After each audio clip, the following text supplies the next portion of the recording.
fans away. Friday nights and Sunday games, we know all the biggest names. Huddled with the crew we trust.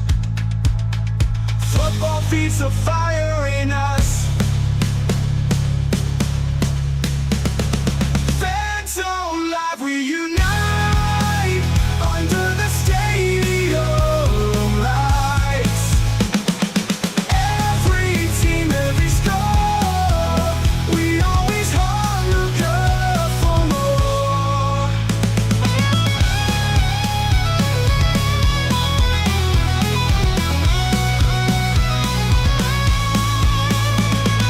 Friday nights and Sunday games, we know all the biggest names. Huddle with the crew we trust. Football feeds the fire in us. Fans and mornings feeling alive. Jerseys on, we're ready to die. In the fan zone, we'll come on. Let's cheer loud, let's stand tall.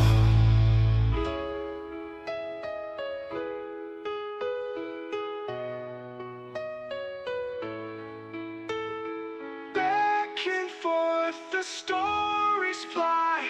Who's the best? Fans can't lie. Touchdowns, tackles, we discuss. Feel the rush. Come join us. Hey, welcome back to another episode of Fan Zone Live. As always, I got Tim Capper with me and a very special guest, a guest to my family, WR Washington of the Southwest Kansas Storm. Also need to know the mid-season, one of the mid-season all-arena wide receivers. Absolutely killing it this year, putting up some big numbers. Dee Wash, how you doing? Thank y'all for having me. I'm good. So, you've had a big year.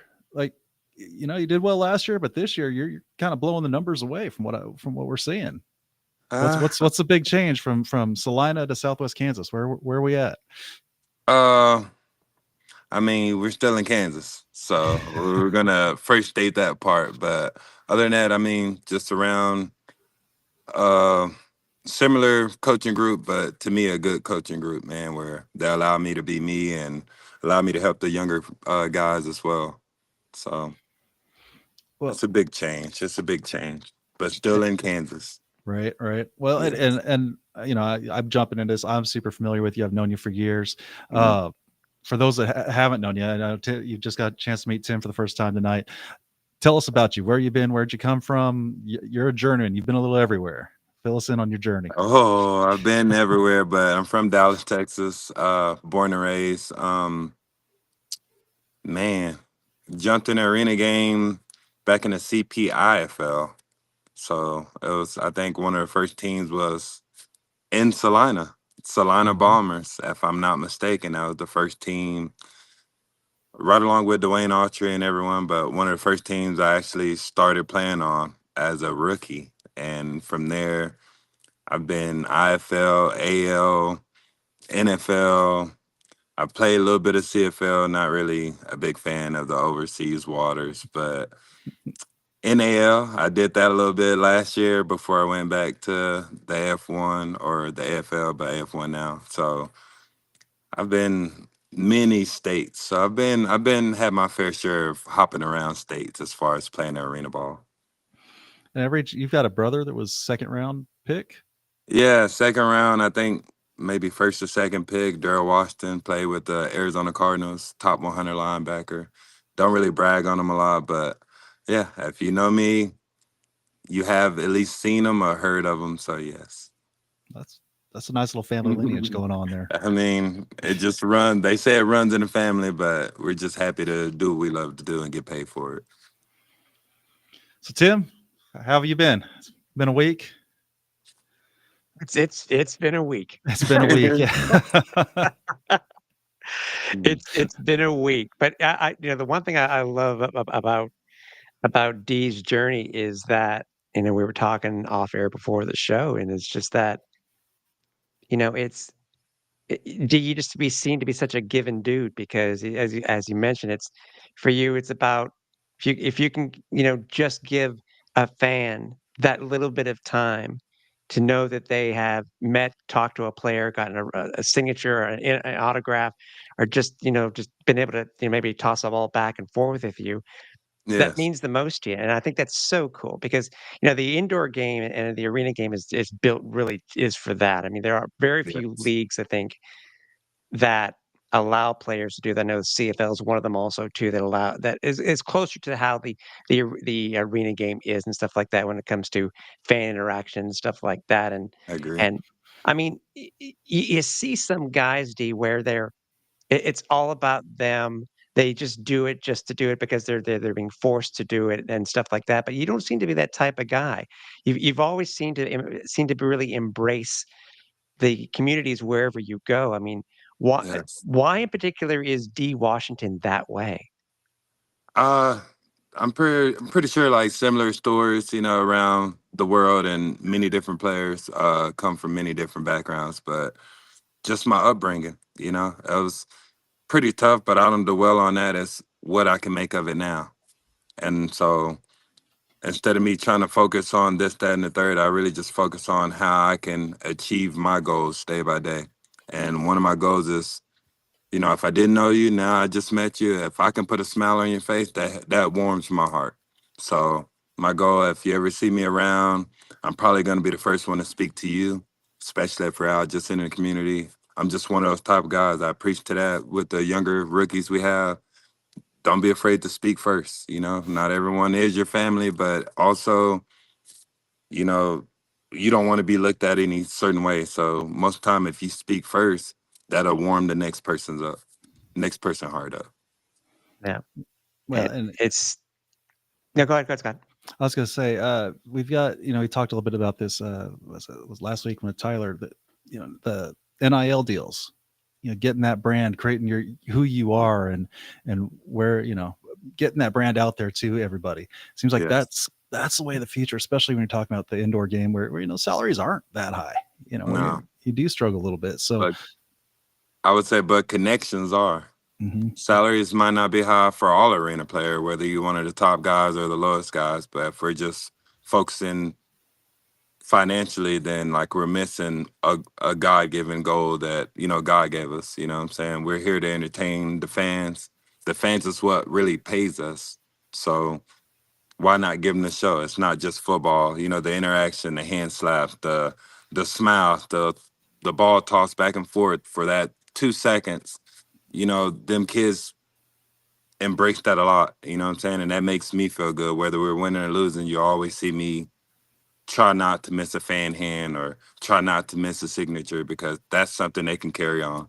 So if they do attend a NFL game, it probably won't be as a burden when they're not able to touch their famous NFL player's hand. It's like, huh, we're here, we're reachable. It's just up to us to give that same communication back to the fans as they give to us, whether it's negative or positive. But majority stay positive, whether they say things or not. So And it matters. I mean, a couple weeks ago, I made the trip out to Dodge City, 5-6 hour trip here from Kansas City. appreciate you. And it was, yeah, well, so it's for me, of course, but it was Mhm. just as much for my little guy. He Yeah, wanted to see you. He hadn't seen you yet this season. And he had a birthday party on Sunday morning. We had to turn around, come straight back, get in the house at 3 a.m. to turn around and get up in the morning, take the party. But he had to come see you. My and I 5-year-old, appreciate that. That's why I had to make sure I gave him and you guys a ball. Not only just of being a fan and always been around throughout my journey, but like I said, I treat you as family, and you also, Tim. But that was just big, so I had to have y'all leave with something. This year, I didn't have jerseys, of course. So if it was a football with with Southwest brand on it, that was the best I can do. I'm with. oh man, I know he's working off the arena Wi-Fi here. There we Sorry, they go. were trying to call me. But no, I mean that's what it's about. Like I say, my 5-year-old was excited to see you and travel all the way across the state to come see you. Like that was his highlight, was for that. And that's the kind of stuff that matters. That's what's going to make him a lifelong fan, is stuff like that, encounters like that. So But, yeah, I get that too. And but I said, by the way, for people who don't know, D's at the arena. I wanted him to turn his camera around. It's like he literally is sitting in the stands in the arena that he plays in. So, I am. I'll give yeah, y'all a tour. I there am you one of the go. only people in here, so that's how much I love the game. Yeah. But a lot of people are calling me, so maybe they're tuning in and so on and so forth. I'm hoping because I always want everything to blow up. So Well, the thing that stands hopefully, out too about that is your field's laid down. It's yes. early in the week. Your Oh, field's down. You're getting yeah. practice time in your actual building, which is not what everybody gets to do. I mean, normally our Mondays are a lot different. You know, sometimes we do put it down. Can you hear me? Yeah, Yeah, you're no, good. yeah, Oh, okay. You was touching your ear. I was like, oh, you yeah, can't hear yeah, me. I got yeah, to look. yeah. But yeah, normally like Monday is the day of them putting things down, and we actually have an off day. But we're taking this week seriously. You know, me of course double time because I play with them, but we actually have a chance to be the big dogs who knock out a team. You know, that's not very common. It's normally the underdogs being able to squeeze in or knock someone off. We actually have that momentum and that drive this week coming up to this game to be able to knock Salina out. And I love Well, them. I love Salina, but it'll be bittersweet for and you're the fighting for a ex-Salina home guys. playoff game too. Of course, of You course, know, of so course. so for you guys as well, like, get that extra home game. Hmm. And if It somebody actually knocks off, locks in our home game. Like we're Mhm. locked in the playoffs, and that's what I try to explain to everyone. But they're like, well, y'all can take these last two games off. We can't because we're locked in the playoffs. But Oh, now it's like whether we stay home or we be one of the teams that travel and have to deal with the traveling aspect as well as the game. So in this fact, is a I've very actually important game got you for us. guys. I've got you guys having to win both games to guarantee a home game Uh because of the the way things imbalance. play out, yes, the way, Yeah, but we're also hoping. I'm little help saying this too. as a team, but it's mine. We're hoping that Billings does what they're supposed to do. They're having a rough This patch, but weekend. as long as they do what they're supposed to do as far as handling Nashville when they Mhm. play them, then it locks us in for sure as the number 2 seed. Yep. Yep. There's some real important games this weekend. So, Some big games. So yes, but we just got to that's a, focus on us for now. and that's a plus two. That's a plus two to have something going at the end of the season because you could be like some of the other teams in the league that could potentially play spoiler and stuff like that. But hey, D, I wanted to ask you. I mean, obviously, for those who followed what was the AFL last year, we won't talk much about it. But you were Salina. Why, as a free agent, did you end up going to Southwest Kansas? What drew you specifically to Southwest Kansas? Well, playing these guys last year a number of times, they were never bad. And I was Mhm. always trying to, I'm one of them film guys where I not only study the players, but I study the coaches as well. And, one thing that always caught my eye about Southwest is that they don't recycle players. They don't have players coming in and leaving. And I thought that was unique as a team playing in the arena because guys come in and go week by week. And they were one of actually the only teams last year. And me being on this team this year, actually being a part of it, we don't let people go. So that's actually like a big plus. But I mean, if he brung you in, he thought highly of you. And he's one thing I can't say for sure, he actually gives each person a shot. So, You can have this shot to do good, or you can have this shot and it shoots you in your foot. Doesn't so necessarily mean you're off the team because he does give guys a shot to try you out in a different position to maybe hopefully you can stay on the team. So one of the biggest things that drew me here really was Dontre Matthews, and he go by Twin. So he's the other ex-Salina Mhm. player. Came here, I got offers from other teams, but talking to Coach Thomas and having my own factual opinionated for myself. Just to come here that was really one of the biggest things. My twin Dontre Matthews, and the fact that I really just didn't get a call. I didn't get a call back from Salina, and these are things I never really spoke on, but I was bittersweet for a little bit. I just really didn't receive a call from anyone there. And then I heard through others, that they were moving on, which that's fine, that's business. But if we create a family bond, as far as me and the coach, I would think you at least have the audacity to call me and be like, hey, we're gonna go separate ways. But that didn't happen. So, I just made the choice to go on and not hold any grudges or anything against anyone. Except now you get to stick it to him next 2 weeks. Yeah, I mean, if y'all was following week one, I was a big deal of why we beat them. So that was a bittersweet. That was my get back, as in terms of sports, I don't have to do anything back towards them. No retaliation needed. Just when we see you, just understand I have an extra chip on my shoulder every time I see you guys. Do you see much of a was there much of a difference, Steve, between Coach Thomas's coaching style versus Coach O in Salina?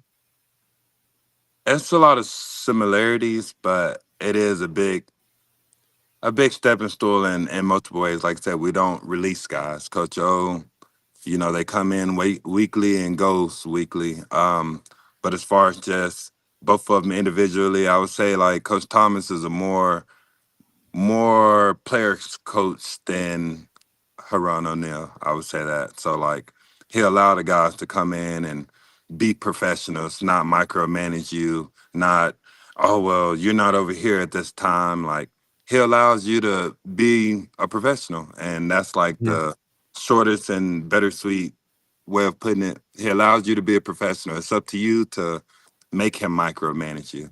So, and that was the biggest difference from being in Salina and Southwest, where, if Coach O says this and, you have to be here, you have to do this, which you have to do what's told. But as far as Coach Thomas, we have a plan.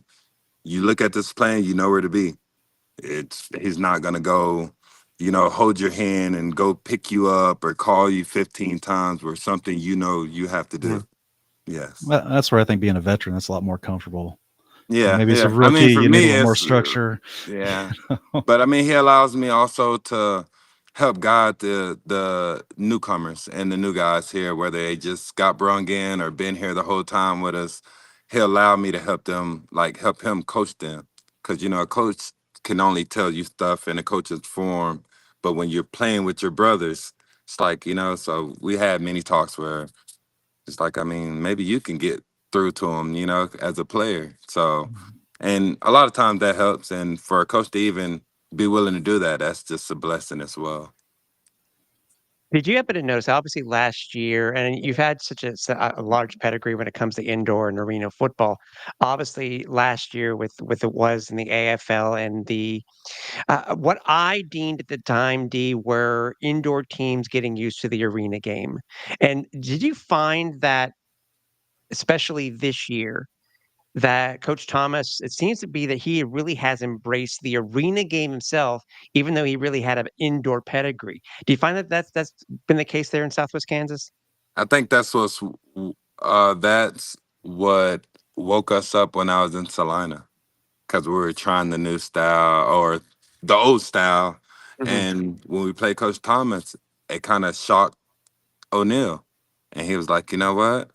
We're not being successful this way. Let's go back to the shotgun. Let's go back to the indoor game.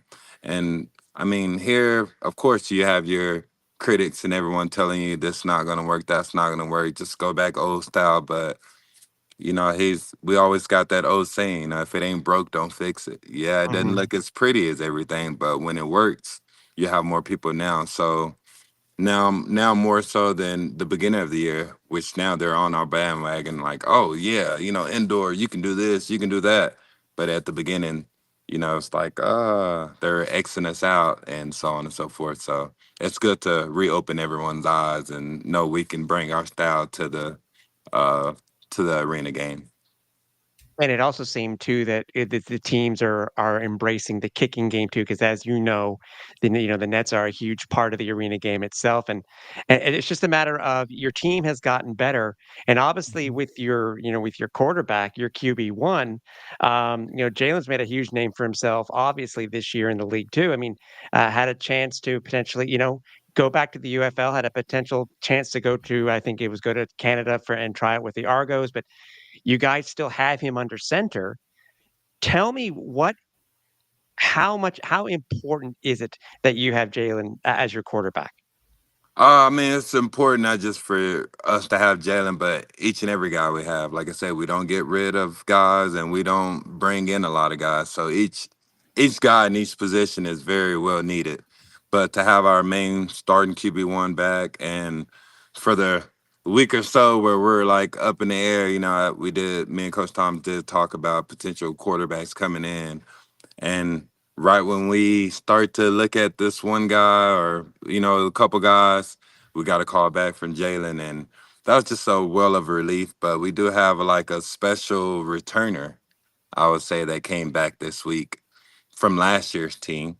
So, like, I mean, we're bringing in the ending pieces, not very Mhm. many. So I won't say that, not very many, but we brought back a piece from last year that can potentially help us if things do go wrong at quarterback. So it Right, won't have and big changes. We just bringing in things that help us end out the season the way we want to. that's such a great tease. I'm not gonna ask you to reveal it now. Do you know when the team in the league is going to announce that? I mean, knowing the F1, it could be today. It could be tomorrow. Whenever they do, they do. I'm not, big on this and that right now. Our main focus is focus on Salina and getting ready for that. Like, But yeah, whenever they reveal it, reveal it. If not, y'all see it Saturday. that's I can't give all the secrets, but no, it is a no. good smile to, have any of their returners back last year. They wasn't a bad Right, team. Mm-hmm. They're all good guys. They were all fairly young, fresh out of college. It's like, why wouldn't you want any of them athletes back? So to yeah. have any of them come back would be always a plus. So I know it's early in the week, so a lot of week left to practice, but Salina's been killing it on special teams. hmm You guys, any more effort, or focus on that at all this week so I far? mean, we always preach three phases, offense, Mhm. defense, and special teams. And I'll say Coach Thomas always overemphasized how he likes us in all three phases. We've been keeping together, but he also don't go overboard and saying, "Oh, well, we're this, we're that." He just keeps it a standard, and he tells us, like, in our phases we're weak right here, but he does like us this week in all three phases. Yeah, they're having amazing special teams games. I'll say Mhm. games because it's been one or A two, couple in a but row, yeah. yeah. But also you can't deny that we are as well. We got Dylan kicking Mhm. deuces as well. We might not have any run backs right now, but the deuces is just as well as a run back. So if we can get points, if we can steal points in that way, that can be a big turnout differently in the ending score as well. So as far as our special teams, we're going to lock in this week and just understand they got a dangerous weapon back there. So if we can get them deuces in there, that'll be good. If not, we're just going to get down and cover and let our defense do what they've been doing all year. Well, Deuces stopped a run back. So Every time, yeah, every time, every time. Yes. Let's get some of you guys get some bar balls because you know what Mhm. that'll get you even more. I'll get you another at least another 5 points. So Yes. you never know. Yes. Mhm. Yes. It could, potentially give us a lot. I mean, it's crazy this year with the Rouge rule, or not the Rouge, but when you get tackled in the end zone, what they call it? The Rouge from last Okay. year. Yeah, Yeah, the yeah. Rouge That, from Yeah. that's last year. Yeah, different. Everyone gets excited, but special teams supposed to be a advantage game. So you getting Mhm. tackled in the end zone, you don't get the point no more. It is a good tackle, don't get me wrong, but you're starting at the 5. So well, Actually, they that's it. start. Is it the 5 or the 2 it's in No, the the end no, it's five. the zone? 5 Is because it the 5? the other thing that they need to remember now, especially with not having the Rouge there now, Scott, is they got to be careful of catch interference. Mhm. Their guys Mhm. have to give them 5 yards at least to catch the ball. I Right. believe that's So only on field goal.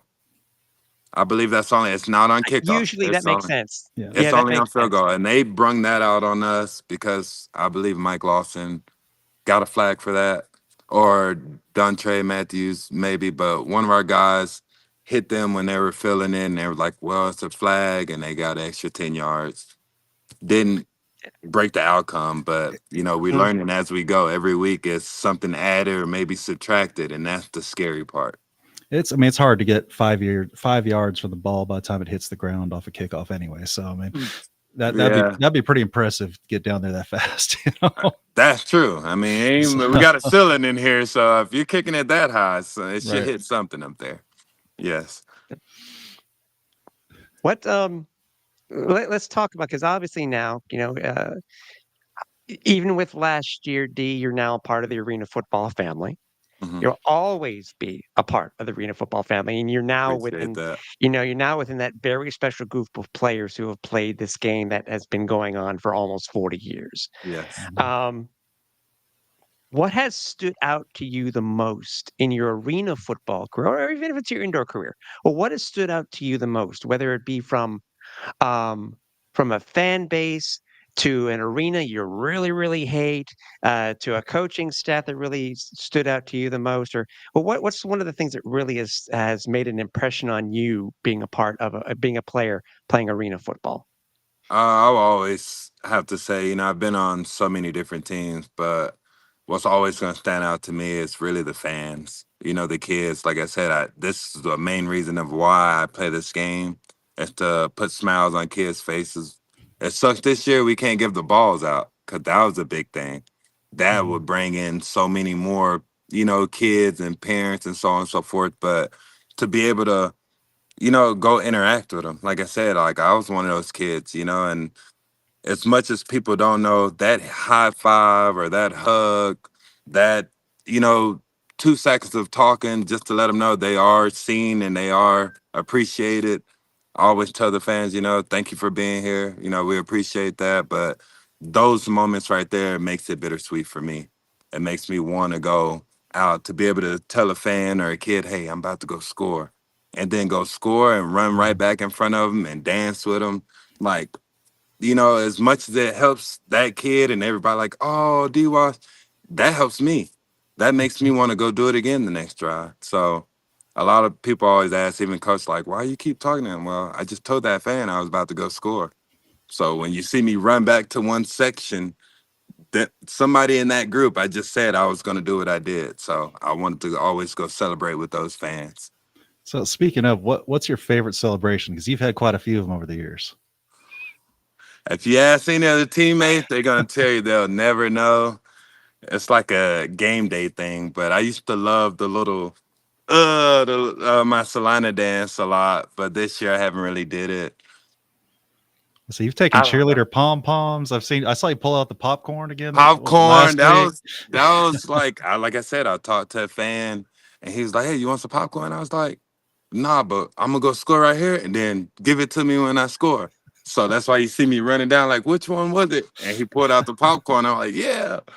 Did it. So like, and like I say, he was just after that game, that guy came up and that was a grown man as well. But he came up, he was like, man, you're awesome.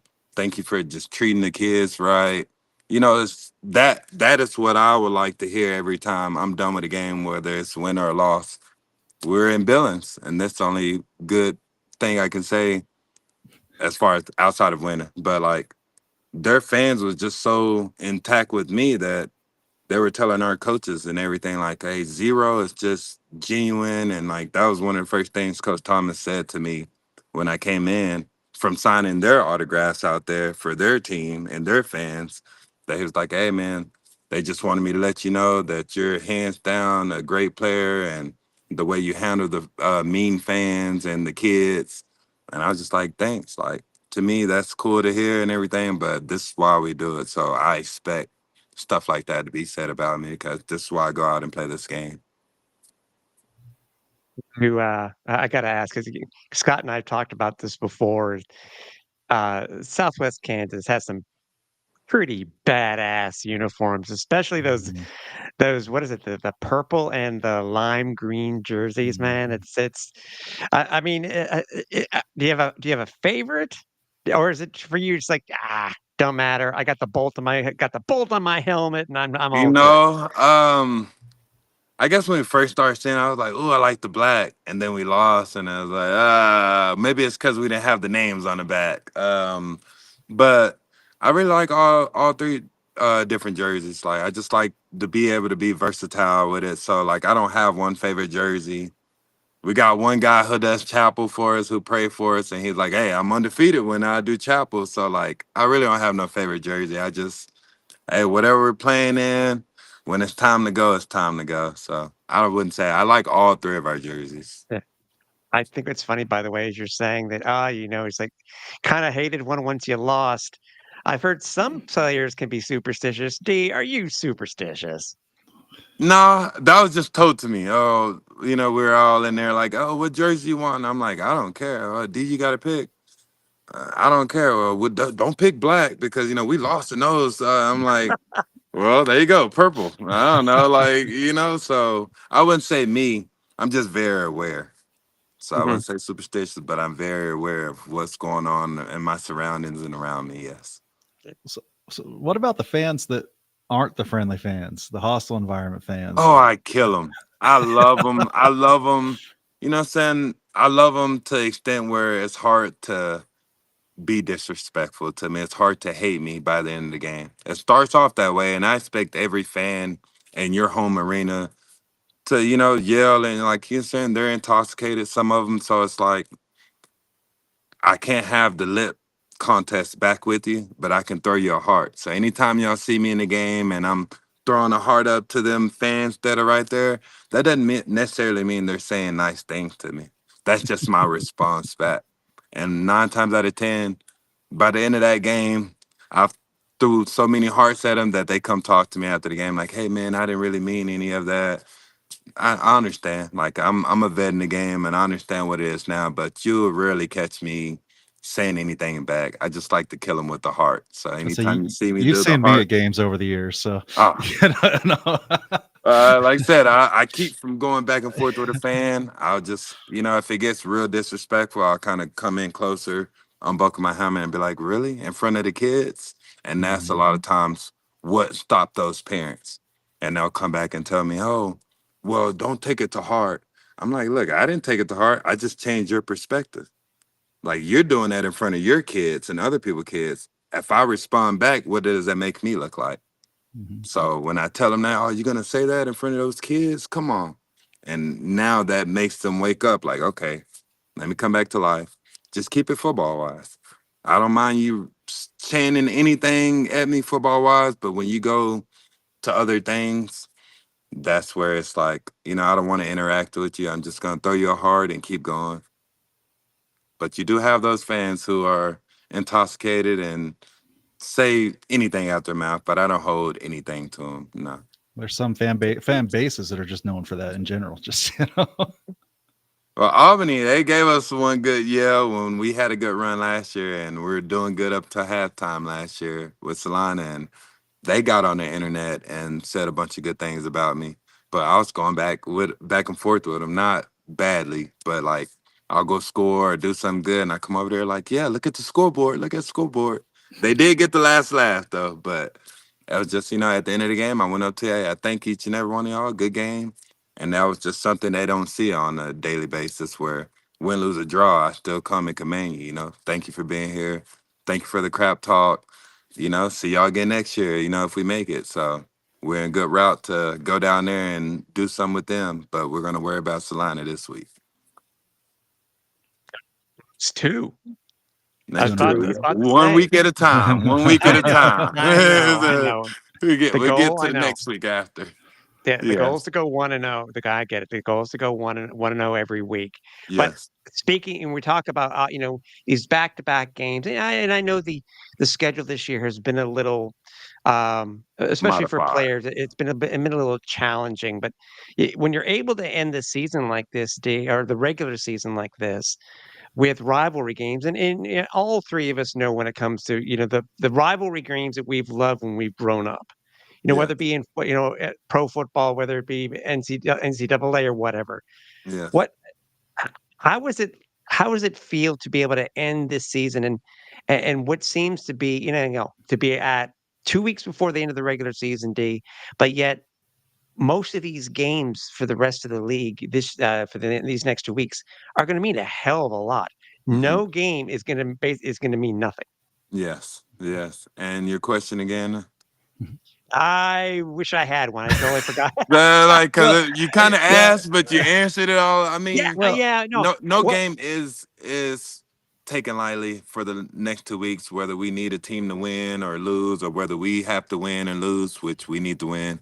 But the last 2 weeks are critical, man. You know, this what either set you up for what you're trying to do going into the playoffs, or it could set you back if you're not, ending how you want to. So it's very vital. It's just what you prepare for. So, as long as we have a good preparation coming into the game week, we should do everything we prepare for going up into that game.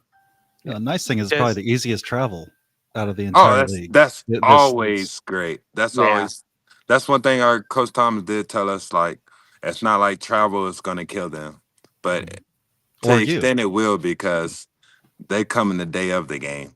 It's still a Yeah. short drive, but that Oh, always, even last year when we were on that team, that was always a big thing. Like, I mean, most teams get there a day early, be able to sleep in, and then you do walkthroughs. But a lot of last year for Solana, we left on games like Topeka here, we left the day of, and that's kind of harsh on our bodies. So Oh, yeah. even though we maybe performed real good and won, we made playoffs, so we did pretty good, but it did take a lot of toll on us. So traveling, not being able to travel far and just being home is always a big plus. no, it's been. I think it's been a positive that the what was the Central Division has basically stayed intact in AF1 this year. So Yeah. Mhm. yeah, it's and overall, and I said I know you've been very positive about everything, D, and overall, and as I said, I'm not going to ask you about AFL, but I just want to just ask you how how happy as a player are you in the AF1 this year versus the AFL last year? I'm very ecstatic. That's probably the best word, educational word to use as well. But I'm ecstatic. Like last year, it was a roller coaster. You never know when it was gonna go, when it was gonna stop, and then it ended up stopping, and they put us right in the playoffs.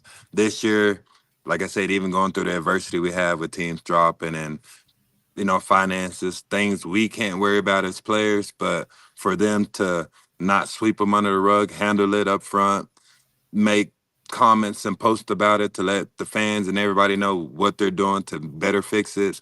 This year's been a great show amongst last year as far as being a part of the AF1 and the AFL. Yeah. And you've been on national TV multiple Oh my times. I mean, God, that's always a plus. I play on TV a lot, but like to have that and to have it's always good being broadcast, especially for the younger guys. You know what I'm saying? This is your goal is to get out. Why wouldn't you want to play Mhm. on television? Why wouldn't you want to give your best effort? And it's nationalized, televised, so everyone gets to nationally see you. Like it's not mhm. just Dodge City or just the arena people. Like so, I think that's very glorified as well. Yeah, and it's good partners. Again, you go and you look at you look at the guys who are currently in the league HQ, and Hmm. the names that are there have really been able to help you guys be showcased on television, whether it be on Evergreen now or whether it be on Vice. But it's just, we know what your goal is, D. Yeah, You want to go to the championship, you want to win a chip, yeah. and you know what? To be able to do it, whether because if I'm not mistaken, it's very possible you're wherever you guys are playing in the playoffs, you guys may be again on Vice. And I think don't they have one more game on They Vice, Scott? If they I'm not actually mistaken. Think switched so. us. They switched us this week. So we're actually this will be our sixth game. We've had 7 games on national televised this year. So they changed this Nice. game from Evergreen. It will be on Vice TV. Well, This that's game gonna versus mess up my Salon. Amazing. graphic for So later. yeah, whoever we took it from, they wanted us. So when you're the No, show, you go out and give it to them. and that's a plus 2D because Mhm. it's putting being able to flex like the NFL does, being Hmm. able to flex this game to have the best possible matchup on. Where a lot of the games this year on Vice have not been the best, but to have Yes. the best possible matchup on, it just Yeah. goes to show what type of partner that Vice is. despite that Yes. they have them just starting up their sports division. So that's good. Yes. So Saturdays. So it's still on Saturday, right? Your game? Yes, still on Saturday, but it will not be on Evergreen. Has got changed to Vice TV, so it will be a national Nice. televised game. Nice. That plus. Yeah, Kudos to the always. league and Vice. Kudos to the Of league course. for doing Big this. big ups to the F1. Big ups. Yeah. Yeah. And I That's think it cool. was supposed to be the Oregon Corpus Yeah, game. So Yeah. Oregon Corpus. big improvement. We stole the Big show. improvement games. We stole the show. It's There the you best thing on go. earth. So There we you will have go. two good teams, going for it. Yeah, we both have different aspects as far as going into the game, but the common goal is to win, Mhm. for them to get in the playoffs, for us to stop them. So, to lock in a number 2 seed for ourselves. So that's always the goal, and that's just what we're looking forward to this week. So with that number 2 seed, it's likely at this point going to come down to either you guys are Nashville. You guys are guaranteed no worse than a 3rd seed. Yes. So likely you guys are Nashville going to be the 2 or 3. How important is that as a home game for the playoffs instead of having to go to a place like most likely Nashville? That's why these last 2 games are critical. Going back to the other question earlier, if we handle our business like we prepare to each week, to have a home game is great for our community, the city of Kansas, but great for everybody, for us. We don't have to travel. We don't have to worry about the expenses as far as traveling, getting on the bus, a plane, or anything. We're home field advantage. We got our crowd. We don't have to worry about, let our crowd mess with their team Mhm. for once. So, it is a big thing, and that's why we're taking these last 2 games very seriously and hoping, someone does something to Nashville, football related, and knock them off and help us just, lock in that 2 seed. But to be home on a playoff game it's good for the community. It helps them grow. It makes us look good, but we do not want to travel. So we're going to do everything in our power to make sure we don't have to travel. Don't blame me there. I don't blame you. So, Dee, before I let you go tonight, because we've been absolutely blessed to have you on. We thank you for your time, obviously. Thank you, guys. I think one of the things that I'd love to ask you, and I usually will ask this to many players, just to curious to see what they say. But once Dee Wash is done playing football, what specifically do you want people to remember you most by? Their interactions they've had with me. Because I do, I'm pretty sure the celebration's gonna be something that a lot of people do remember me by, or the big play touchdowns. But if I wanted people to understand or know one thing or take one thing from me throughout my years of playing, it's just the interactions. Being one of the people who interact with the fans, or giving each kid that 2 seconds, whether it's 2 to 10 seconds, however long in between plays after the game. That interaction, I don't want anyone to be able, when my career is over, to be able to say, like, he did not come talk to me. And I don't think it's a team out there, or a parent or a child, that I haven't at least seen or had a one-on-one with, whether I'm signing autographs, whether I shake your hand in the stands. I just try my hardest to, if I can make each and every person in here smile, I'm going to try my hardest to. Whether it comes with a dance or touchdown ball or just a high five, that's always my goal. I want to be remembered by the interactions I've had with each and every person. Now I could say firsthand, you definitely hit that. You definitely accomplish that each and every week. I try. That's one thing I do try, and like to give y'all the best show that, I can put out there. As long as I can run and do what I'm doing, I'm going to continue to put that type of energy out there. It's cool. Well, it was an honor meeting you, Dee. Even though it was virtually, it was an honor meeting you. I'll see you soon, though. I'll see you soon, very soon. Thank you a lot, Scott, for having me. Hey, thank you so much for coming on. You always got family here, so Always. So- Hey, my best with your new home. So thank you. let me know how it is. I might be coming down there soon.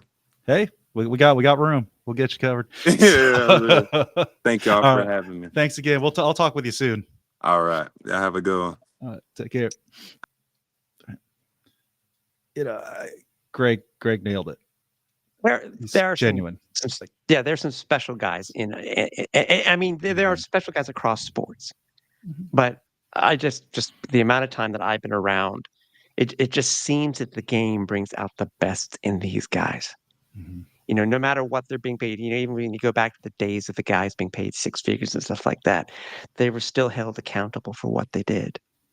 And they still enjoyed being a part of the Arena Football family because no matter what, it didn't change. You still had that. You still, whether you went out there and you busted your butt, you still were out going out there to sign autographs and to meet the kids because it always means the most. It really Well, does. And I always talk about guys that get it, that get arena football. The Ron Jameses, the Clint Dozels, the guys that just really get the whole community aspect and how to interact with the fans. Mm-hmm. D's one of those guys, 100% one of those guys, and love him to death. He's been one of my favorite players for years. Like I said, like one of my son's favorite players, him and Ball Hawk back here. So my son absolutely loves these guys. And like I said, if you make an impression on God, he met him when he was like 3-4 years old. You make an impression on a kid that little, that's going to last forever. Oh yeah, of course. And it works. So of course. Let's get to some games. Let's switch over to the games. I got a lot to talk about. Yeah. A lot to talk about. It was so few words. Okay. The score speaks for itself. Yeah. Okay. There is one plus that I could come out from this game for Washington. One. But it's a plus, despite the 4 points. Is that, first successful 4-point field goal was made since 1994. That's a plus. That's a huge plus. It's the only plus, but it's a huge plus. Only plus. This team, I'm sorry. This Washington team has been Jekyll and Hyde for the year. They knew what they were able to do at the beginning of the season. They could score. But this team has been absolutely anemic for the last couple of weeks. Last 3 weeks, last 2 weeks, they scored 11 points. 11 points. Total. And what's even worse than that, Scott, is the last 4 weeks, they've scored 41 points. And in week 7 alone, they scored 41 points. It's anemic. I mean, I love how the gameplay has changed and has gotten better. But when you go back and you check the history of arena football, this year alone, there's been 5 games in the league where between 1 to 9 points have been scored. Yeah. 5 in one season. 8 games with less than 15. Unfortunately, most of them are Washington. Yeah. And it's just frustrating that how it seems to be a good market in Washington. They have a full-size arena, field. They seem to do well in the community. But this is one of the teams that is this is one of the teams that has not been able to, whether it had been have for whatever reason either not have made or can't make the changes to make this a competitive team like they were earlier in the season, or maybe just teams got better and they didn't. Well, and you got to think too, one of their 2 wins probably shouldn't have been a win. Yeah. They gave the ball back to Oregon with time on the clock. Oregon should have beat them. If Oregon didn't shoot themselves in the foot, there's another Washington loss. They're looking at a 1-10 team right now. We've had. I'm looking at the Scoregami page on the website here, and we got 6. We have 8 games with 12 or less points by the losing team. 8 games this season. Yeah. And as soon as we're done with all the scores, I pulled a stat out of arena football history, and this is why I'm just frustrated this week. I mean, 75 total points is nice. Yeah. Just been nice. It's a little more even. It's just a little frustrating. I think we're so used to being able to see games where they're more competitive. You know what I mean? They were competitive earlier in the season. It's just that teams have gotten better this latter half, and some teams haven't. Well, but even the replacement team in Corpus scored 12 against Albany. look what they did this week. Yeah. I mean, yeah. Yes, it's not No, the same. no, it's not the game. same. Yeah. No, but they took Nashville to the brink. And that's what it is. I mean, it's, Washington loses by 67 points. Yeah. They've got to get something fixed. 67 points. I hate to say, yes, their kicker did something that hasn't been done in forever. But that's still the first position I start with. And we're going to say this. I say this every week in here. I know when we talk about it too. I think we talked about it last week too. There are questions, real questions we have to when it comes to the kicking game. This pseudo punt thing they're doing, it's got to stop. Yeah, it's just I get it. It's within the rules. But that's one of the taglines of arena football. There's no punting. Yeah, I know. But if you're going to pseudo punt, just bring out the guy to hold the ball. Yeah. You know what I mean? Well, that's one less blocker, and they've got no blocking. So right. Well, I'm saying it's one less blocker. I mean, does it matter? I mean, not when you're getting killed. Honestly, 71-4. I mean, I know, but those kicks don't. Most of those drop kicks that he does, they're the drop punts or whatever the hell you want to call them. They don't make the net. Mm-hmm. Again, other teams that have changed the rosters, they haven't. Point blank, and the scoring over the last 3 weeks has, again, it's a name. They have 50 points in the last 5 weeks. 50. Wow. And 11 over the last 2 total. Yeah. So, and that's why their plus minus is what, 400 some odd points, minus 400 points. I genuinely don't know. Like, so is it just an overhaul? Everybody, coaching staff, all the players. They tried with quarterback. I'll give him that. Okay, but it's everything in general. You know what I mean? I mean, look what Nashville was in week 1, where they had to do the replacement game.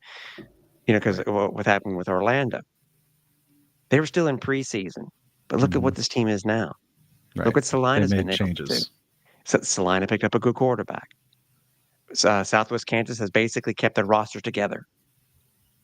But they made an interesting insight on Southwest Kansas, how they've. Yeah, I'm curious. Really appreciated that. Yeah, I was about to say. Not just a new player, but just how they've kept their roster, just develop their guys rather than just swap out. I'm also curious to know. I know Dee was talking about it before. I'm curious to know what are the quarterbacks they're thinking of bringing in. Mm-hmm. I was curious to know, did they have a arena football experience? Well, he said there were guys from last season. He said returning guys from last year. So yeah, could get a little insight there. Yeah, but yeah, I mean, this, like I said, this score kind of says everything. Now Salina, they're killing it. I mean, I know all phases of the game: offense, defense, special teams. Their special teams, like I was saying earlier, has been off the hook. It's been one change with Salina, Rakeem Cato. Well, and their kicker. They did bring in a kicker, which made a big difference too. But I think if you don't have Rakeem, if Rakeem doesn't come in, if he doesn't leave Nashville and comes to Salina, the Salina team is not doing very well. Salina wins this game off one kick, though. On one kick that they recovered for a touchdown. That's all they needed to win this game. Yeah. But yeah, no, Cato's definitely been the absolute difference maker for sure. But again, I went to a Salina game. They didn't kick any kickoffs into the end zone. Between Cato and their kicker, I think those are the 2 key spots that just absolutely changed the fortunes for Salina.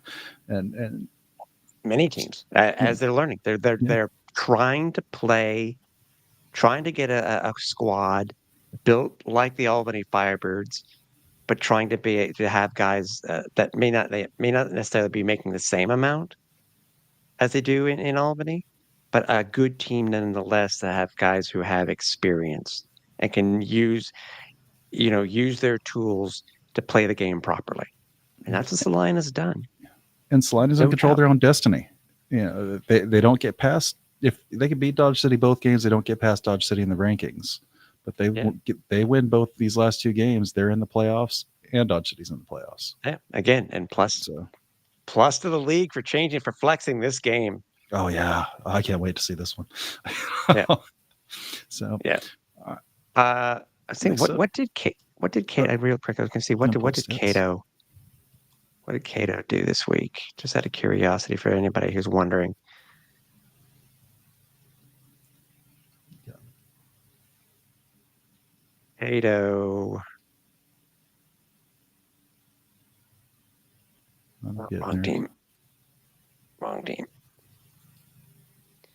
Got the game sheet, I think, coming up here. 14 to 20, 14 to 22 for only 89 yards. They didn't need it. They really Holy didn't need crap. it. They also had Kill go in for a chunk of the game too. Yeah, I didn't expect that. I actually didn't expect that. There was no reason to play him. No, There just really that's wasn't. I true. mean, combined they went 20 for, what was that, 32 between the two Mhm. quarterbacks. Yeah. 6 touchdown Now, passes. now, this Billings game, same thing. I'm going back to teams being anemic and not being able to score. But good on Billings for showing up. We hadn't seen that out of them lately. They needed it because they They did know, need but it. basically their playoff lives are on the line. They had to win this game and had to have any chance at potentially getting that 4th seed. I think Billings has to win out. I don't, and even winning out isn't a guarantee that they get in. No, no. 500 will be interesting to see where it gets them. They need to win out. Yeah. I mean, like I said, 500 isn't even a guarantee at this point. Like I said, if Salina wins their last 2 games, Southwest Kansas loses their last 2 games, Nashville. I think they're on the outside looking in. They need help at this point. So again, we'll see. This is a huge game this week. Yeah, and this is the Billings team too that did basically did it. Well, they're not up yet. Anyways, so the stats are not. I have to go check the other the live game sheet or something like that. But either way, Malik Henry got tossed for throwing a punch. Can you imagine what the score would have been if he had stayed in? Right. Again, do you take your foot off the gas at that point? What's the point of beating your guys up at that point? No. But again, Oregon has been very Jekyll and Hyde also. Mm-hmm. They were Hyde. They're great against Washington. That's a very fair assessment. But again, it is what it is. It's kind of it's what I expected out of Billings all season. So yeah, just good to see him back. Like I said, see what kind of momentum between the outcome of this game and the outcome of this game really makes that matchup this week very interesting. I don't think anybody expected, Corpus Christi, considering what they've gone through this year, to be able to gel as much as they have with the change of players and to lead Nashville. I think it was like with 5 minutes left in the 4th. Take him to the brink. Chance. Take him to the brink, and it's these guys they have on Corpus aren't nobodies. It's a far cry from that team that played Albany that they pulled off the streets at the last minute. These guys are guys with IFL, AFL, NAL, TAL, backgrounds. These guys aren't nobodies. These guys do know how to play some indoor ball, and it shows. They stepped up. Leading Nashville at this point in the season, that's after what they've been through is really impressive. No, that's true. Friend of the show, Tyler Kolka, he was 20 of 31 for only 196 yards, but 5 touchdowns. Not bad stat line. I think somebody said last week that he's going to throw 5 touchdowns. Somebody in chat last week said 5 touchdowns for him. Yeah. And then Fred Payton for Corpus was 11 of 28 for 190 yards, 3 touchdowns. So it's just a matter, again, it's Nashville. Nashville got a scare. Nashville got a scare.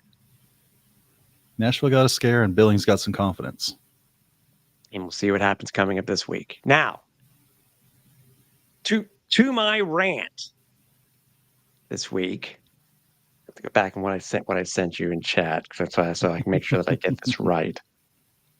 This is because I'll tell people, because I was very salty yesterday in chats back and forth with people that I was talking to.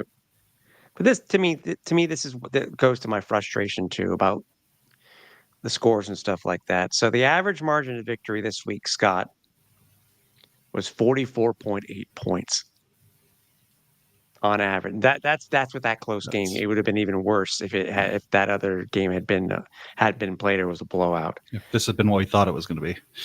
Yeah. And that 44.8 margin of victory, average margin of victory, is the largest in arena football history. The old record was 41.5 set in 2017, and that was a league with only 5 teams. We had 6 teams play this week. And so they that probably was only didn't. 2 games. But Yeah, still, and they probably didn't even play both games that week too. Probably just one team that just blew out the other one. Do you have? they both They both played? They were both blowouts. They were both blowouts. Wow. They just got a couple teams got to get their stuff together. There's nothing that's not fixable. That's the good thing. No, I agree. And I agree. And I talked to you about the story. I think you had said it before too, so I don't want to sound like a broken record. I feel bad. Yes, Jim Rant. I feel bad for. I mean, I'm grateful for the Vice television contract, but I feel bad for the games that they've gotten this year. You go back and they've been there. Most of them have been stinkers. Yeah. And again, all props for the league and for Vice getting together and saying, we gotta flex. Take advantage of the best matchup in a game that really does mean something. Speaking of, let me get in here and change this. And if I would imagine that may be the case for the following week. Vice may also be the Southwest Kansas at Salina. It's very possible. Bam, there we go. Yeah. So it's very possible. For week 14. It's gonna be a good matchup. I mean, I'll tell you what's not gonna be week 14 is Washington at Albany. Oh, I can only imagine what that's gonna be like. I can pretty much guarantee that they're gonna make sure that's not on Vice. No, I wouldn't be surprised if the Salina Southwest Kansas is also one. I mean, if there can be two great games, it'll make up for the. It was a good matchup, but it'll make up for the 2 back-to-back games between Billings and Albany. This will be a good doubleheader between these 2 teams. Well, and I think the other thing too is the Salina at Southwest Kansas. This is going to be a lot better than the first time they met, where it was the 20-21 game. Mm-hmm. Talk about changing things up. Both these teams, I am really looking forward to both these games. I'm kind of disappointed I'm not going out to either one of them, unfortunately. Yeah. But, no, yeah, I agree with what Adam says. Mm-hmm. I would have turned it off too. And I wouldn't have thought that, coming into last week. But no. And that's also the beauty of this game is, we've seen it happen. Just crazy things happen in this game. Okay, speaking of, and this really hasn't gotten that much traction that I've seen, because I don't know if you saw how much of the highlights that you saw of the Nashville Corpus Christi game. I think I know where you're going with this. Yes, you do. So it was a kick return for a touchdown by Nashville, and it was early in the. When did I turn on the game? It was in the first half. Mm-hmm. I think it was the first quarter. And the returner for Nashville, clearly dropped the ball prior to crossing the goal line. Pulled a Larry Allen. Nobody caught it except for the Corpus Christi announcers after seeing the replay. Nobody caught it. Think about that touchdown. think about what the score was. It's huge. You take away those 6 points. You take away those 7 points. Mm-hmm. Corpus Christi wins. We are assuming Corpus recovers. I'd have to go back and watch it again, Yeah. but Well, I mean, I But don't think anybody still. went after it because no one no, realized it. nobody You know, did. so Because the ref did this. mm-hmm. They called the play dead. So if they call the play dead because they fumble it, They didn't see it. Yeah, but where did the ball go? I had to go back and check again because did the ball just sit there? Did it go into the end zone or did it touch the back wall? Because if it touched the back wall, yeah. you know what I mean? It's a But if you call the play dead before any of that happens, it's a touchdown. How can you call the play dead? well, because at the point of a touchdown, the play's dead. Right, yeah. So you blow the whistle, plays over. No one's going towards the Still ball. curious to see where I'd have to go back and watch again. I got to go back and watch it. I would love to see that's one of the things that I wish they had on the score, on the live stats is when the score was made. Mm-hmm. At what point of the game? But yeah, I need to go back and watch it because I'm curious to see what happened to the ball. because that changes the fortunes of a lot of teams. Yes. So, and I can only imagine. I'm curious to know if there is that much of an uproar. I don't know if there really was in the league office. How much Gary Compton and is going to say to the refs, you need to watch this. to be fair, You missed something. It didn't change the outcome of the game, but you still missed something. well, I would say out of all the crews, Corpus has struggled the most. Mhm. Like, for the most part, I think officiating has actually been pretty solid considering everything they've been through this year. Not in Corpus. They've had clock issues. They've had questionable rulings on certain calls, applying certain penalties to certain situations that other buildings don't. Mm-hmm. That Corpus ref crew has struggled. So to hear that that's what happened there, I can't say I'm horribly shocked. But that's just it, though. I can't complain about the officiating for the most part this season. No, I'm pretty solid on the officiating. So, like I've got questions that we're hearing. We may eventually get a rule book. They're still trying to finalize the public version, but that would help, honestly. Once that comes out, we can check on things that we see happening or we question. Yeah. So cross our fingers to get that before the end of the season. But, yeah, exactly. It was no, that's not it. That's a deuce. There. I'm looking for are these in order from when they occurred? I'm trying to, here it is. Josiah King's 50-yard kick return. I think that's what it was. No, there are 2 quick kick returns back to back. I'd have to check. So what do you think happens this week with Nashville and Billings? I mean, that's as much as the Salina Southwest Kansas game is important. I feel like the Salina or Nashville Billings one's even more. It's a make or break for Billings, because I really think if Billings loses, they're done, and you'll have the 4 teams set. Yeah, Billings is at 4-7.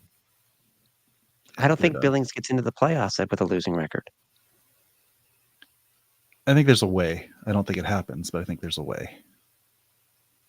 But it's not easy.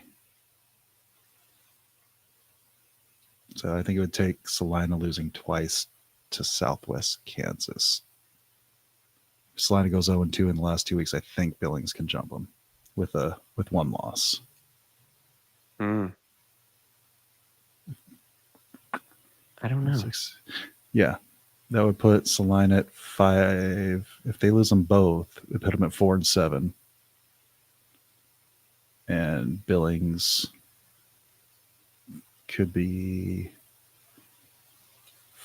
5-7, so they get them by half a game.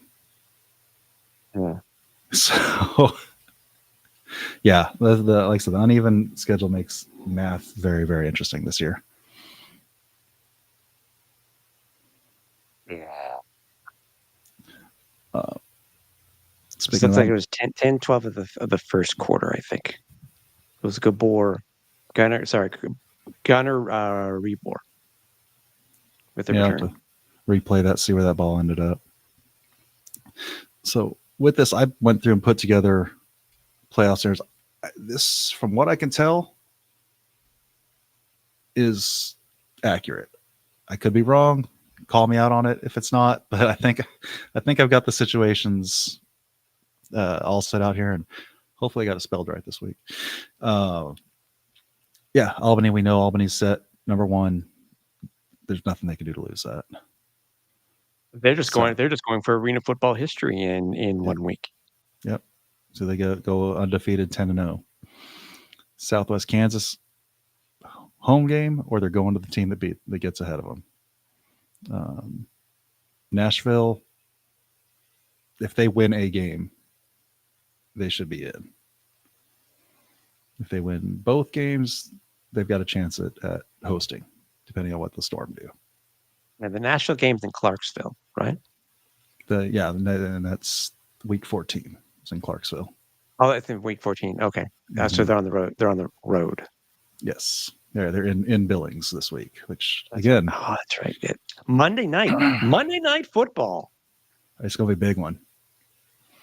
So the one that I think is interesting, though, is if Nashville beats Billings, Salina beats Southwest Kansas, and Corpus loses, Salina gets locked in. At that point, Nashville locks in because they beat Billings. We'll know our 4 teams if Nashville, Salina win, and Corpus loses. Well, if Nashville wins, it's beating Billings, and Billings will be at 7 losses, and they can't get to 500. Right. Again, as I said, if Billings is not getting into the playoffs at under 500. Like I said, the only way I think that's possible is Salina.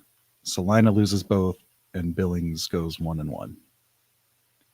Then it puts Billings a half game up, puts them at 5-7. Yeah, puts Billings a half game over Salina with a losing record. So Salina would have to lose both. Billings would have to split. It's possible. It's very possible. Salina is such a wild card. Know. Well, I mean, think about it. Billings has Nashville, which they could very well lose. And they've got, I believe it's Oregon in the last week. And Salina just has her 2 games against the Storm. So Salina winning in the last 2, Salina losing the last 2, Salina splitting the last 2. I could see any of those situations happening equally. Yeah, I think it's almost. That's going to be an interesting week. It's going to be a short week for Nashville. Mind you, it'll be a short week for Billings also. But Nashville has to do the traveling out to Billings, and we've seen what it's like when teams travel out to Billings. It usually takes them about 24 hours to get back. Mm-hmm. So that puts them on Tuesday. Well, and depending on how they're traveling, traveling to and from Nashville's a lot easier than traveling to and from Dodge City. It's more. It's better than Albany, I will admit. Yeah. So it all depends on, are they flying? Are they taking buses? Makes a big difference for sure. Washington's eliminated. No chance of getting in the top 4. But Oregon and Corpus. Washington's done. Done. But Oregon and Corpus still mathematically have a chance. I mean, it's wild to think. Corpus could still end up 500. Oregon, the best they can do is 6-7. But there's that. They won't get in at 6-7. I don't think they do. But again, mathematically, it's possible. Right. Again, with all honesty, I think we can say right now in League HQ, correct us if it's wrong. I think if Billings lose, the league were to put out playoff scenarios, I think is if Billings loses, if Nashville wins, Billings is out. Mm-hmm. And I think I honestly think you have your 4 set. I honestly think if you're 4 set, But like I said, if Salina but loses but it both may come and down Billings again. splits, they make it in. That's true too. Well, you're right. Salina. Yeah, I mean, Does Billings jump if they win and Salina loses? if Salina loses their last two and Billings splits Well, their no, last at two, 5. No, they can't jump.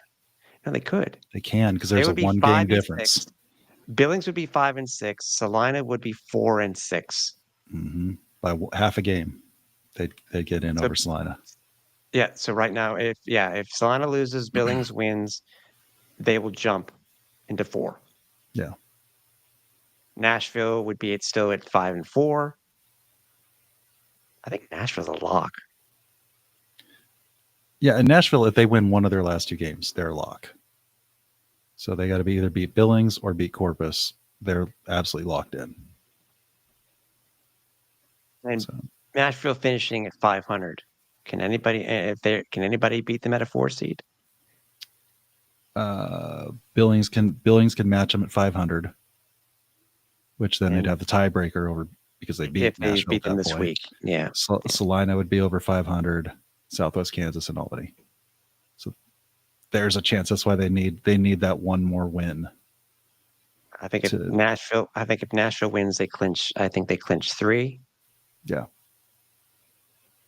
Yeah, if Nashville win 1 game out of their last 2 and they're in. Yeah. Billings I think they clinch can 3. afford to lose one, but if No, they I don't do, think so. if I don't think they so. do, Salina has to lose both. Yeah. So, but again, is that impossible against a Storm? No. No. Is it possible? Is it 2 wins possible against a Storm? Yes. Like I said, it's a coin toss. You got 2 great games coming up with those 2 teams, home and home. Yeah, it's going to determine a lot, but yeah, it's ending up a lot more exciting than I thought it was going to end up when the season started. Yeah, 100%. So we had a lot of haves and have-nots, and it's turning into, like I said, just a nice little mix. I mean, imagine if Corpus hung on to their original team, where all this would be at that point. I know. Billings would not have DP. Billings would not have Hollis. Billings would be out at this point. It's very possible. Yeah, I think. But the thing is, they still getting those guys. They still struggled though. That's the thing. Well, it's not instant, Right? but I mean, they showed by they the can way, do it. with all the stuff that's been talked about recently, do we call them still the Billings Outlaws, or are they the Outlaws Football Club? Outlaws Football Club. For now, they're still Billings, but The OFC. Yeah, I hope somebody steps in. You know, somebody from the city, the arena, the state. Somebody steps in and keeps. I mean, they are good for not just the city; they're good for the state. Yeah. You know, it's going to be a bigger loss. Yeah, great. They got more time for rodeos and more time for high school graduations and things.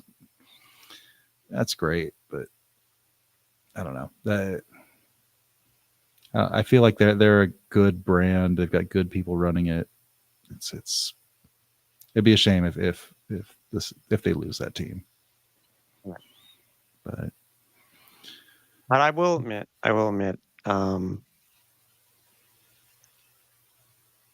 Outlaws owner Steve Titus was on Shady Sports on Saturday on their weekly indoor football program.